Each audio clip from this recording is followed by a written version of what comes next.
일이 뜻대로 되지 않는다면 자신이 머무는 공간을 살펴보세요. 오늘의 주제는 방 정리와 함께하는 내 삶의 변화입니다. 방 정리와 함께 어떻게 인생이 변화할 수 있을까요? 함께 보시죠. 정리의 여왕 곤도마리에는 베스트셀러 작가인데요. 인생이 빛나는 정리의 마법이라는 책의 작가입니다.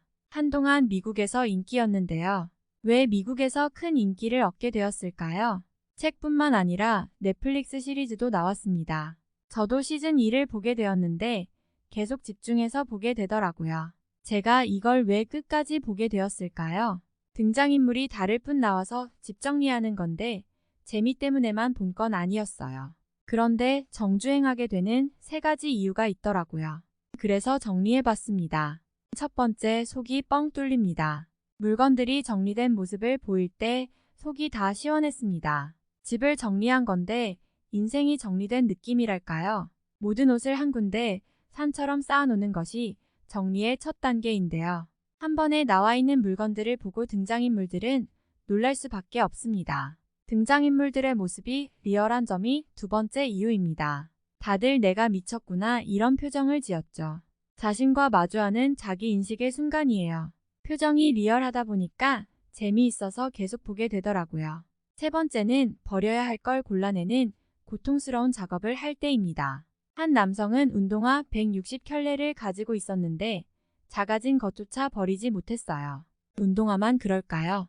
인생에서 뭘 버려야 하는지 알지 못할 때가 많아요. 가끔 어느 방향으로 가야 하는지도 고민이 되죠. 이쪽으로 가야 하나 저쪽으로 가야 하나.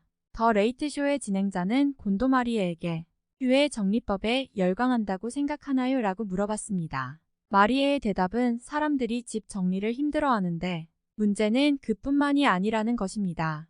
다른 곳에서도 문제가 나오는 거죠.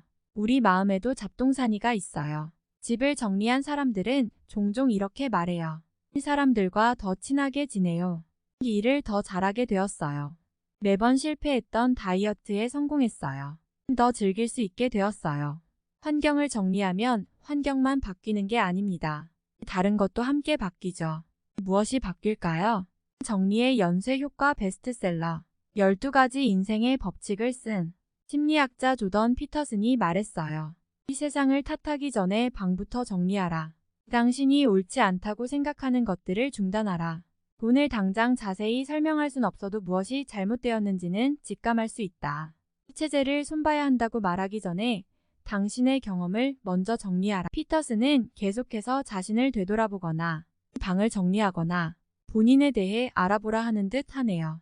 여기에서 바로 피터슨 교수가 말하는 것과 곤도마리에가 강조하는 것에 공통점이 있다는 것을 알 수 있습니다. 일단은 정리의 중요성, 그리고 이전처럼 살지 않는 것. 이전처럼 살지 않는다는 뜻은 정리를 하기 전에 혼란스러운 상황으로 돌아가지 않는 거죠. 물건들이 쌓이는 건 자연스러운 일입니다. 때로는 어지러진 공간에서 편하게 머물 줄도 알아야 정리의 노예가 되지 않습니다. 그러나 지친 몸을 이끌고 돌아간 나의 집이 어지럽혀 있고 넘쳐나는 물건들로 엉망이라면, 하루 종일 시간을 보내는 내 사무실 책상 위에 먼지가 쌓여 있다면 정리를 시작해야 합니다. 정리하지 않았을 때 우리가 잃어버리는 건 뭘까요? 잃어버리는 것이 없다고 생각하시는 분도 있겠지만 그건 또 아닙니다. 심리학자 캐서린 로스터의 연구에 따르면 어지러진 집에 사는 사람은 정리된 집에 사는 사람보다 불행해요. 심리학자 다비 섹스비의 연구는 어지러진 공간이 스트레스를 부른다는 걸 알아냈어요. 또 다른 건 자기 통제력 상실이에요. 여기에서 말하는 자기 통제력 상실은 브리티시 콜롬비아 대학에 따르면 어지러진 환경에서는 충동 구매를 많이 하고 뭔가를 끈기 있게 수행하지 못한다고 합니다. 정돈된 공간이 주는 선물은 원하는 일을 원하는 방식으로 할 수 있다는 것이죠. 이게 중요해요. 집은 자기 통제감과 자율성이 회복되는 곳입니다. 이곳에서만큼은 내 마음대로가 보장되잖아요. 집은 또 편안하잖아요. 쉼이 필요한 집에서 어지러울 필요는 없다고 봅니다.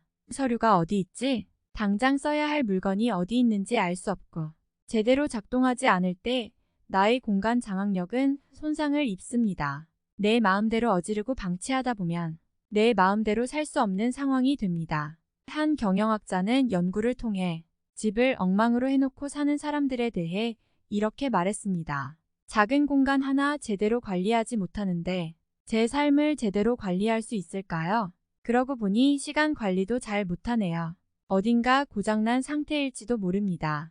자기 삶이 통제 불가인 것 같아요. 지금 머물고 있는 곳을 천천히 둘러봅시다. 산만하게 얽힌 물건들이 보인다면 의심해보는 시간을 가져보세요. 혹시 이 환경 때문에 내가 할 일을 제대로 못하는 건 아닐까? 내가 덜 행복한 건 아닐까 생각하고 정리하세요. 그러면 나의 삶도 정리가 됩니다.